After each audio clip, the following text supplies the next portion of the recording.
Hi. Today the topic of discussion is depression or major depressive disorder.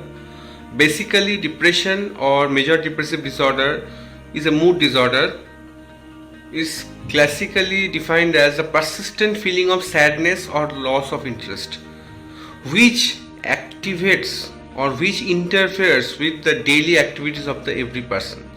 And if we go through the clinical symptoms, it is described with the mainly three clinical symptoms, core symptoms, that is loss of interest or anhedonia, easy fatigability, and low mood or feeling of sadness, associated with some melancholic symptoms like loss of appetite, decreased sleep, concentration difficulty, and suicidal tendencies, suicidal ideations, deliberate self-harm, and loss of libido, etc. etc.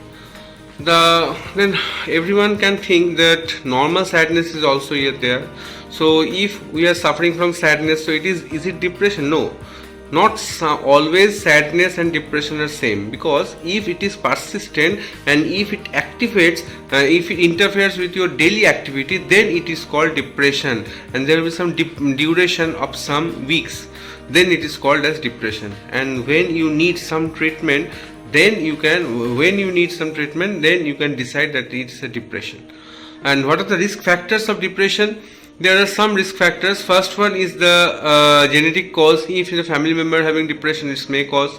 Second one, from my point of view, is the socio-economic status, because in the third world countries, especially India and other third world countries, their unemployment is a big issue.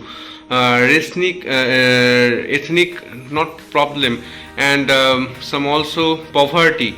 So these problems are increasing, and socio-cultural background is also causing the main cause, associated with age-related loneliness, persistent loss, anger.